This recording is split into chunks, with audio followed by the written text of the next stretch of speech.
Alhamdulillah rabbil alamin wassalatu wassalamu ala asyrafil anbiya wal mursalin wa ala alihi wa sahbihi ajma'in. Jadi alhamdulillah, pertama kali kita bersyukur pada Allah Subhanahu wa taala kerana pada hari ini kita bersama-samalah dengan tetamu yang Allah Subhanahu wa taala telah mengaturkan pada hari ini untuk bertemu sama-sama kita sendiri, iaitu Al-Fadhil Ustaz Mustafa Kamal bersama-sama dengan Haji Suhaimi dan anak-anak ustaz dan anak-anak murid ustaz dan sahabat-sahabat lah yang dirahmati Allah pada hari ini. Ya alhamdulillah, ini kalau ikutkan bukanlah pertama kali ustaz ziarah ke sini. Dah banyak kali. Dan sahabat-sahabat pun dah banyak kali ziarah ke Tarim. Kebetulan ada Haji Suhaimi mungkin pertama kali datang ke sini, maka insya-Allah kita berkongsi menceritakanlah sedikit sebanyak mengenai Tarim. Tarim ni kalau kita cerita sekali dua kali pun dia rasa tak bosan. Dia rasa tak rugi. Kerana apa yang kita dengar cerita mengenai Tarim ni banyak. Walaupun banyak kali dia rasa macam seronok. Sebab benda tu menguatkan semangat kita untuk mengaji, untuk belajar dan untuk meneruskan perjuangan kita di sini lah. Jadi kalau nak ikutkanlah adat dan adabnya, ikutkan pertama kali kalau datang ke Tarim ni kita kena ziarah ke makam Zambal yang kita tunjuk tadi. Tapi tak ada masalah lah kerana atas masa cuaca pun yang agak panas, jadi susah sikit kita nak ziarah. InsyaAllah kita akan ziarah nanti ke makam Zambal dengan Habib Omar nanti haji esok. Habib Omar kita pimpin ziarah kita. Ziarah ke makam-makam wali-wali Allah Subhanahu Wa Taala dan para habaib keluarga Rasulullah Sallallahu Alaihi Wasallam. Dan bahkan untuk ziarah kita dalam waktu-waktu dalam seminggu ni nanti anak akan memfokuskan sendiri mengenai sejarah Terengganu dan habaib di sini-sini lah. Sebab ramai orang Terengganu di sini. Apa berkaitan hubungan Terengganu, keluarga-keluarga Al-Idrus, keluarga bin Yahya, keluarga Al-Bukhari dan para ulama-ulama habaib yang ada di Terengganu, hubungan kait dia dengan di Hadramaut tadi. InsyaAllah kita akan cerita sikit sebanyak supaya ada rasa, maksudnya negeri yang antum belajar, negeri yang tempat kita tinggal di Terengganu tu bukan sekadar tempat yang biasa. Maksudnya hubungan dengan Hadramaut tadi sangat-sangat kuat. Jadi kita datang sini macam balik kampung. Kampung apa? Kampung sebab atuk-atuk kita yang dulu berdakwah daripada habaib sini susah payah datang ke Terengganu. Kita datang ke sini balik. Ke kampung atuk yang mula datang dakwahkan ke Terengganu. Jadi alhamdulillah, sebelum kita cerita mengenai haji yang ada di sini, buat pengetahuan haji lah bahawasanya Tarim Hadramaut Yaman ni sebenarnya kalau nak diikutkan banyak disebutkan dalam Al-Quran sendiri. Dalam hadis ni pun banyak. Dalam satu kitab sebut mengenai 70 hadis kelebihan Yaman tu sendiri. Antaranya hadis yang mana ustaz berpegang dengan benda tu dan ustaz datang ke sini. Antaranya disebutkan dalam hadis lah. Ada sebut benda ni bukan hadis, kata hadis dhaif. Hadis dhaif kita boleh beramal untuk fadilat amal untuk diri kita. Maka sekiranya datang satu fitnah, maka datanglah ke Yaman. Maka sekarang kalau kita tengok banyak fitnah-fitnah yang berlaku di dunia ni. Bahkan di Malaysia sini atau di Terengganu sini, masya-Allah tabarakallah, banyak fitnah-fitnah yang berlaku. Maka antara jalan penyelesaiannya lah yang disebutkan oleh Rasulullah sallallahu alaihi wasallam dan para alim ulama, datanglah ke Yaman. Kerana Yaman ni antara tempat yang bukan tak ada fitnah, tapi tempat yang kurang fitnah. Di dunia ni tak ada, memang ada fitnah di mana-mana, tapi yang kurang sikit fitnah di akhir zaman ni iaitu ialah di sini lah, di Tarim. Alhamdulillah. Kenapa? Nanti kita akan ceritakan. Kenapa dia tak ada kurang fitnah dia? Kita akan ceritakan nanti. Dalam Al-Quran kita tahu, dalam Al-Quran ni ada berapa surah? 114. 114. Ada 114 surah. Dalam 114 surah ni Allah Ta'ala menyebut banyak cerita mengenai Yaman dalam beberapa surah. Antaranya surah Hud alaihissalatu wassalam. Surah Hud ni memang kita dah tahu, menceritakan mengenai Nabi Allah Hud alaihissalatu wassalam. Nanti haji insya-Allah dalam sehari dua hari ni kita akan aturkan untuk menziarahi ke makam Nabi Allah Hud alaihissalatu wassalam. Surah Hud ni menceritakan Nabi Hud. Jadi Nabi Hud ni makam dia di mana? Borehnya di mana? Berada di Hadramaut di sini. Lebih kurang dalam 70 ke 75 km dari sini. Kita akan ziarah ke makam Nabi dan Rasul Nabi Hud alaihissalatu wassalam. Kemudian lagi surah Al-Ahqaf. Kalau kita baca Al-Quran ada surah Al-Ahqaf. Surah Al-Ahqaf ni apa? Al-Ahqaf, ana nak cerita sikit yang ada kaitan dengan haji juga lah ustaz sendiri. Semua kenal Tuan Guru Baba Haji Ismail Sepanjang.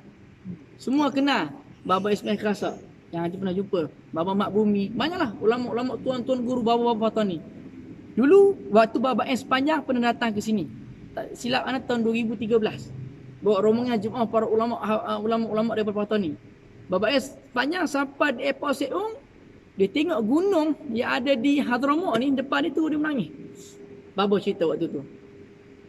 Jadi orang tanya Baba, kenapa Baba menangis? Sewaktu Baba keluar daripada airport Seung tengok gunung Ganang. Baba kata, Baba dengar orang Tarim orang yang tawaduk, orang yang zuhud.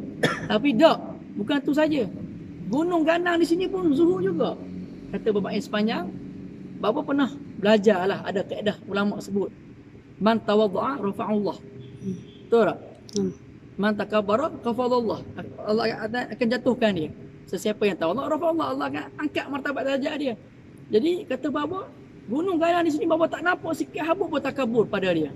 Kerana apa? Tak ada puncak gunung ganang kat sini. Mana ada puncak? Semuanya macam ada hakisan. Tak ada puncak di sini. Menunjukkan gunung ganang pun tak ada takabur bagi diri mereka. Itu pandangan bapa yang sepanjang. Jadi gunung ganang yang bapa tengok di situ ialah nama dia Gunung Al-Ahqaf. Jadi dalam Al-Quran, ayat Al-Quran surah Al-Ahqaf tu antaranya Al-Ahqaf ni nama gunung ganang yang berada di Hadramaut, nama dia Al-Ahqaf. Jadi semua cerita-cerita mengenai Wadi Al-Ahqaf ni disebutkan juga dalam surah Al-Ahqaf. Itu antara surah-surah yang disebutkan mengenai Hadramaut, yang banyak lagi lah. Kalau nak bahas mengenai ayat Al-Quran menyebutkan mengenai Yaman, Hadramaut dan Tarim, sangat-sangat banyak. Dan perlu waktu yang khusus lah. Kemudian Haji, Nabi Muhammad SAW ni orang tanya pada kita, pernah datang tak ke Yaman? Nabi Muhammad duduk di Mekah Madinah. Pernah datang tak ke Yaman? Ahli-ahli sejarah menyebutkan Nabi Muhammad SAW sebelum dilantik menjadi Rasul pernah datang ke Yaman. Ke mana? Ke Syihir.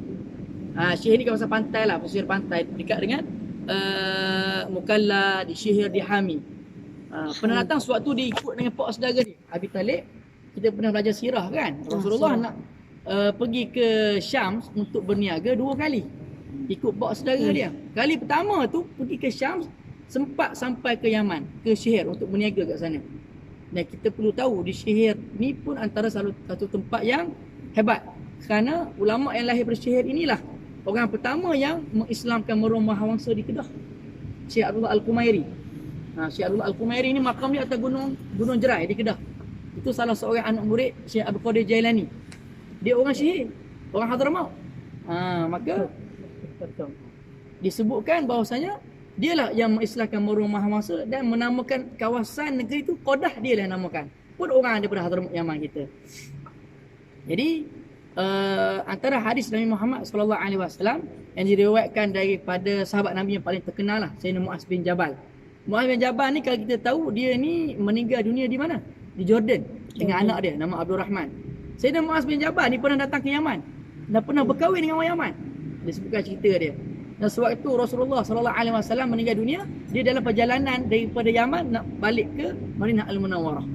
Di Sayyidina Mu'az bin Jabal meriwayatkan hadis daripada Rasulullah SAW, Sahih Muslim dan Sahih Bukhari pun ada, tapi riwayat yang lain sebutkan ja'a ahlul Yaman. Ini kata Rasulullah ni, telah datang penduduk-penduduk Yaman. Hum araku al-afidah, kata Rasulullah. Orang Yaman sangat lembut hati mereka ni, sangat lunak.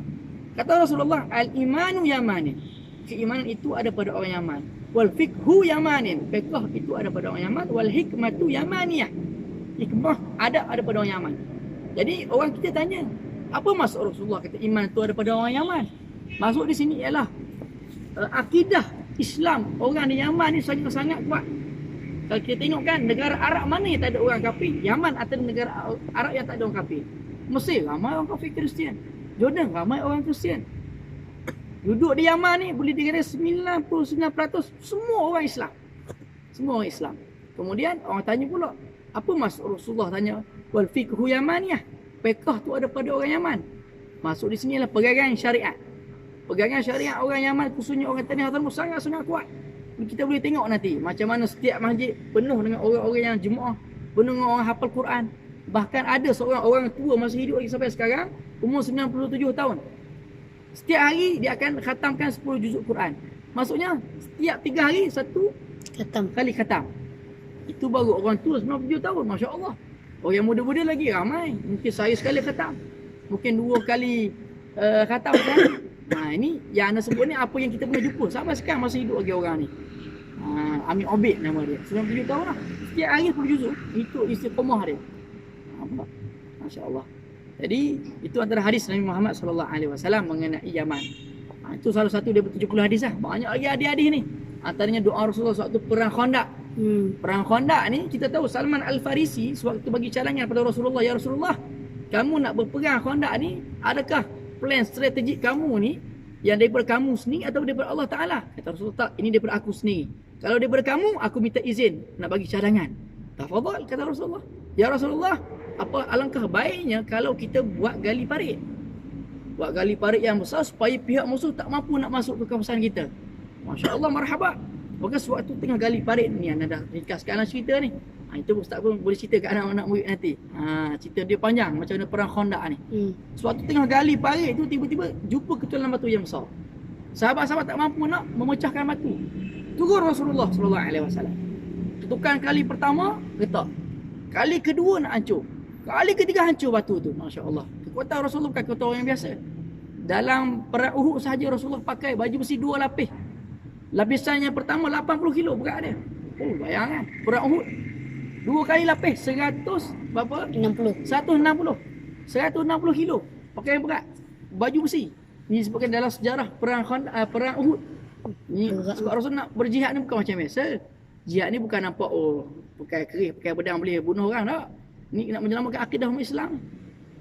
Dalam perang Khandaq, apa doa Rasulullah sewaktu kali pertama, kali kedua, kali ketiga nak pecahkan batu tu? Rasulullah tak doa tempat lain. Rasulullah doakan dengan 2 tempat aja. Allahumma barik lana fi syamina, Allahumma barik lana fi yamanina. Kata Rasulullah, ya Allah, kamu berkatilah bumi Syam kami, ya Allah kamu berkatilah bumi Yaman kami, kata Rasulullah sallallahu alaihi wasallam. Jadi apa kata Rasulullah dalam doa ni semuanya ada hikmah dia. Rasulullah tak sebut Allahumma barik lana fi Terengganu-nina, tak ada. Allahumma barik lana fi Malaysia-ina, tak ada. Allahumma barik lana fi Yamanina, di situ. Maksudnya ada benda istimewa di Yaman tu. Maka itu antara hadis Rasulullah dan doa Rasulullah sallallahu alaihi wasallam. Jadi di Tarim ni Haji, masya-Allah, bukan di Tarim ni sekadar tempat para wali tak. Disebutkan dalam kitab sejarah, antaranya macam-macam lah. Imam Suyuti sebut Ad-Durrul Mansur, macam-macam kitab sebut. Di Hadramut kita ni lebih 300 Nabi Allah Ta'ala utuskan untuk dakwah kat sini. Nabi dan Rasul 300 orang lebih. Yang diketahui tak banyak, lebih kurang 5-6 orang. Di Tarim ada seorang Nabi. Nama dia Nabi Sarjis ataupun Nabi Jarjis. Itu kita akan ziarah nanti. Nabi Sarjis ataupun Nabi Jarjis disebutkan dia ni mengamal kitab Zabur. Kitab Zabur ni Nabi Nabi Daud. Nabi Daud. Zabur ni Nabi Daud. Nabi Isa ni diturunkan kitab Injil. Faham Zaid? Injil. Tamam. Jadi Nabi Sarjis ni Allah Ta'ala turunkan dia untuk mengamalkan kitab Zabur. Maknanya beliau ini pengikut kepada Nabi Allah Daud alaihissalam. Kita akan ziarah ke makam dia, masya-Allah. Panjang makam dia. Antara banyaklah nabi-nabi yang lain, kita akan ziarah nantilah. Ada Nabi Sulaiman, ada Nabi Soleh di sini, Nabi Hud di sini, Nabi Hadun anak Nabi Hud. Ada lagi Nabi Allahumma salli alaihi wasallam, Nabi Hanzalah bin Safwan. Disebutkan dalam Al-Quran tu. Umat Ashab Rasi, kadzabat Samud, wa Ashab Rasi. Jadi Ashab Rasi ni ialah umatnya Nabi Hanzalah bin Safwan. Cerita dia panjang, nanti saya akan ceritakan. Kita boleh ziarah ke makam-makam Nabi. Sebab tak adalah yang paling afdal kita nak ziarah ke mana-mana dunia ni ialah makam Nabi Muhammad sallallahu alaihi wasallam. Itu yang paling afdal. Kedua, nabi-nabi yang lain lah. Martabat bawah sikit, sahabat-sahabat Nabi Muhammad. Bawah sikit, para wali Allah Ta'ala. Jadi bila datang ke Tarim ni, kita ziarah makam Nabi juga. Kerana kita akan ziarah makam sahabat-sahabat Nabi Muhammad sallallahu alaihi wasallam. Sahabat Nabi Muhammad Allah Ta'ala turunkan di Yaman ni, di Tarim ni 4,000 orang datang masuk ke Tarim ni Haji. 70 orang daripada mereka ni Ashabul Badar, yang pernah ikut perang Badar. Perang Badar ni tak ada lah. Rasulullah jamin mereka sendiri. Fi'alum masyitum. Kamu buatlah apa yang kamu nak, memang akan masuk syurga dah ahli Badar ni. Rasulullah jamin waktu di dunia mereka hidup lagi. 70 orang yang pernah ikut perang Badar meninggal dunia di Tarim. Bukan mereka maksudnya perang Badar meninggal dunia bawa ke Tarim, bukan. Mereka hidup. Lepas perang Badar masih hidup lagi, dihantar untuk berdakwah ke Tarim, ke Hadramut, nak kutip zakat semua. Maka akhirnya ditakdirkan meninggal dunia di Tarim. Makamnya di mana? Nanti kita akan ke Zamban. Nanti Ustaz akan bawa sama-sama kita. Makamnya di tepi Zamban. 70 orang daripada ahli Badar, masya-Allah. Kita akan ziarah mereka.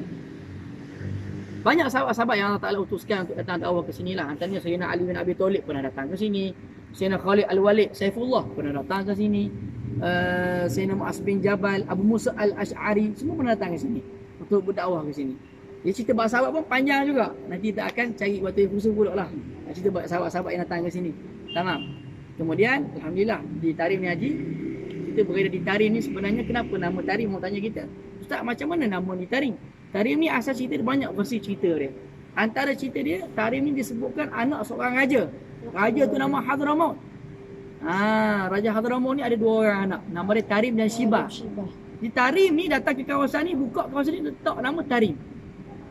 Saudara dia nama Shibah. Pergi ke tempat atas sikit sejam daripada sini, letak nama Shibam. Jadi Shibam tempat yang kawasan yang ada sekarang ni asal-asalnya adik-beradik dengan Tarim. Dia pergi ke kawasan tersebut, buka kawasan nama Shibam. Dan Tarim bin Hadramaut ni antara salah satu versi cerita dia, banyak lagi kita sebutkan. Di Tarim ni banyak keberkatan lagi. Antaranya keberkatan Tarim kita dulu sini ni, sampai sekarang berkat Tarim ni kerana doa Sayyidina Abu Bakar Siddiq. Kita tahu waktu Rasulullah sallallahu alaihi wasallam meninggal dunia, berlakulah sedikit perbincangan sahabat-sahabat nak lantik siapa jadi khalifah Islam ni. Ada kata Sayyidina Ali, kerana Sayyidina Ali ahli bait keluarga Nabi. Ada kata tak, ada kata Sayyidina Umar, ada kata Sayyidina Osman, ada kata Sayyidina Abu Bakar. Tapi waktu tu proses pembaiahan berlaku pada Sayyidina Abu Bakar As-Siddiq, kerana dalil-dalil yang antum semua dah tahulah. Bila Sayyidina Abu Bakar As-Siddiq menjadi khalifah Islam yang seterusnya menggantikan Rasulullah sallallahu alaihi wasallam, maka dia hantarlah surat. Zaman-zaman kita kalau tengok cerita-cerita dulu kan, orang dulu dia akan tulis surat, ikat kat kaki burung elang, akan bawa sampai proposal kertas tu pada tempat-tempat yang nak dibawa. Jadi orang Islam tak buat macam tu lah. Jadi orang Islam ni, sistem zaman Khalifah Sayyidina Abu Bakar, dia kirim pada sahabat-sahabat yang tertentu naik kuda, pergi hantar utusan. Sampailah ke Tarim, di atas tangan salah seorang sahabat Nabi bernama Sayyidina Ziyad bin Labid Al-Ansari. Ziyad bin Labid Al-Ansari ni terima amanah daripada sahabat, buka proposal tu. Peristiwa ni berlaku di Masjid Jami' Tarim. Nanti kita akan solat Jumaat di sana nanti insya-Allah. Di antara Zuhur dan Asar. Waktu itulah dikumpul semua ahli Tarim, buka proposal. Waktu itu disebutkanlah bahawasanya Rasulullah sallallahu alaihi wasallam telah meninggal dunia. Waktu itu mana ada WhatsApp, mana ada Facebook nak tag dengan mention. Oh, mention kejaplah sahabat Nabi ni kata Rasulullah meninggal dunia, tak ada. Waktu tu hantar laporan macam tu. Seminggu, 2 minggu, sebulan baru sampai khabar. Ya Allah, Rasulullah dah meninggal dunia rupanya. Maka dalam proposal tu tunjukkan lantik Sayyidina Abu Bakar As-Siddiq menjadi khalifah dan minta penduduk Tarim semua ni untuk bai'ah. Jadi disebabkan Rasulullah pernah sebutkan orang Tarim hati sangat-sangat lembut, maka terus bai'ah Sayyidina Abu Bakar As-Siddiq tanpa ada perbalahan, tanpa ada pergaduhan, tanpa ada panggil apa yang bersorak-sorak ramai-ramai tu panggil apa, kalau tak puas hati tu demonstrasi. Tak ada demonstrasi orang Tarim ni, masya-Allah, hati sangat lembut. Bila sampai khabar kepada Sayyidina Abu Bakar As-Siddiq, dia tengok, uish, orang Tarim ni hebat ni, tak ada bergaduh, tak ada apa, terus lantik dia. Tak pernah tengok pun Sayyidina Abu Bakar, terus bai'ah Sayyidina Abu Bakar. Dia doakan dengan 3 doa, dan doa inilah sampai sekarang masih lagi Allah Ta'ala menjaga dan memelihara doa ni sampai akhir zaman. Apa doa Sayyidina Abu Bakar As-Siddiq? Yang pertama, doa Sayyidina Abu Bakar As-Siddiq, ya Allah, kamu berkatilah bumi Hadramaut, bumi Tarim ni dengan tanpa sebarang peperangan dan pertumpahan darah. Sampai akhir zaman. Kita tengok Yaman perang, memang Yaman berperang, Sona berperang, Aden berperang. Masuk ke Tarim, tak ada perang. Pelik. Tak ada perang yang pertumpahan darah, tak ada. Membunuh tak ada. Tembak tak ada. Ada tembak orang kahwin. Bukan tembak orang kahwin. Waktu orang kahwin tu tembak atas, bagi tanda suka tu ada lah. Yang lain tak ada. Itu berkat doa Sayyidina Abu Bakar Siddiq. Yang kedua, doa anda, ya Allah, kamu limpahkanlah, kurniakanlah air yang sangat banyak di bumi Hadramaut di Tarim ni. Sampai sekarang jika tengok, kita tebuklah di mana kawasan di Tarim ni terus keluar air. Bumi negara panah. Yaman ni satu negara dalam iklim yang panah, tapi air ada di mana-mana, tak habis air. Dan kita tengok di sini sistem wakaf air tu sangat banyak. Tepi jalan ada wakaf air, tepi jalan ada wakaf air, air ada di mana-mana, masya-Allah. Berkat doa Sayyidina Abu Bakar Siddiq. Dan inilah yang ketiga ni, doa yang masya-Allah tabarakallah. Kata Sayyidina Abu Bakar Siddiq, ya Allah, kamu kurniakanlah ramainya para alim ulama, para orang yang soleh dan soleha, para cendekiawan-cendekiawan Islam, ramai mereka ni seperti cendawan tumbuh lepas hujan. Sangat-sangat ramai, mastur ke, mazhur ke tak kira. Sebab itulah datang ke Tarim, tengok ramai sangat orang soleh. Ni Habib tu, ni Habib ni, Syekh tu, ni Syekh ni. Tak boleh nak bayar, ramai sangat. Setiap masjid ada orang alim, setiap rumah ada orang alim, masya-Allah di Tarim ni. Sebab itulah kalau orang tanya kepada kita, ustaz, kenapa ribat pondok madrasah ni baru ada je kat Tarim, sebelum ni kat mana orang belajar kat Tarim? Kalau pondok Darul Mustafa baru 20-30 tahun, ribat Tarim baru 100 tahun. Sebelum-sebelum ni orang belajar kat mana? Jadi orang kita nak jawab macam mana? Kita jawab kepada mereka, pondok ribat yang ada di Tarim ni ialah rumah mereka sendiri. Rumah tu pondok sendiri. Sebab apa? Orang semua mengaji belaka. Ayah tu mengajar isteri waktu malam. Ayah mengajar anak waktu pagi. Dan ayah tu ulama, mengajar anak menjadi ulama. Setiap rumah-rumah tu penuh dengan ulama. Tak perlu berhajat pada pondok madrasah. Tapi disebabkan orang ramai datang, okay, orang Malaysia mula nak datang, orang Indonesia mula nak datang, okey, buat tu lah berhajat nak buat pondok. Takkan nak buat semua pergi rumah masing-masing. Tak boleh. Buat pondok. Itu cerita dia orang Tarim ni, masya-Allah, cerita-cerita sangat-sangat hebat. Jadi anak nak cerita panjang lagi tak habis. Kita masuk ke masjid-masjid ada di Tarim ni lah. Di Tarim ni antara keberkatan dia Haji, Tarim kecil je. Kalau naik motor hujan-hujan 10 minit je. Besar mana? Kalau anak duduk Kelantan mula, besar pakai lepah. Begitulah. Kota Baru ni besar sikit. Besar pakai lepah. Anak ni kena jaga basuh sikit, kan tukar-tukar. Masuk Kelantan boleh masuk. Masuk Kedah kena masuk payah. Jadi Tarim kecil je. Kecil Tarim ni Haji ada 365 masjid. Dan setiap masjid di Tarim penuh dengan cerita yang macam-macam. Dan setiap masjid tu dipenuhi dengan orang. Solat Jumaat 5 tu tak pernah tak ada orang. Masya Allah. Dan tak sama macam Malaysia lah. Malaysia masjid besar tapi tak ada orang. Tarim masjid kecil, orang ramai. Masya Allah. Cuma masjid yang kita berada sekarang ni Haji ialah masjid special lah. Macam Ustaz cerita sendiri tadi. Antara kebanggaan orang Tarim ni ialah masjid di sini. Nama dia Masjid Al-Muhdhar, nama dia. Masjid Al-Muhdhar ni diasaskan oleh Imam Umar Al-Muhdhar, nama dia. Nanti kita akan ziarah ke makam Zamban. Cuma cerita dia, kenapa menjadi kebanggaan orang tadi kerana menara masjid ni. Ada cerita dia. Satu hari, sewaktu pembinaan nak membina masjid menara ni daripada keluarga Ba'afif. Sini Haji, dia banyak kabilah orang Arab ni. Ada Al-Haddad, ada Al-Idruh, ada Miyahya, macam-macam. Kabilah ni lebih beratus-ratus. Antaranya kabilah Ba'afif nama dia. Kabilah Ba'afif ni memang terkenal sebagai orang yang pandai, panggil apa dalam bahasa kita? Seni bina. Orang seni bina ni keluarga Ba'afif nama dia. Jadi sewaktu dia nak bina menara ni, dia minta tanya Habib. Habib, kami nak bina menara, ketinggian dia macam mana? Habib cakap, setiap 10 meter kamu bina menara ni, lempar satu gelas kaca yang kosong. Selagi tak pecah, teruskan buat pembinaan. Kita ni gelas kaca ni, atas ni je lempar terus pecah. Hukum adatnya lah. Tapi tak apa dah Habib cakap macam tu, dia bina 10 meter mula. Bina 10 meter awal, lempar gelas jatuh, tak pecah. Naik lagi 20 meter. Lempar, boom, tak pecah lagi. Naik 30 meter. Naik 30 meter, lempar jatuh bawah, pun tak pecah lagi. Naik 40 meter sampai atas, lempar jatuh, baru pecah. 40 meter atas tu, baru pecah.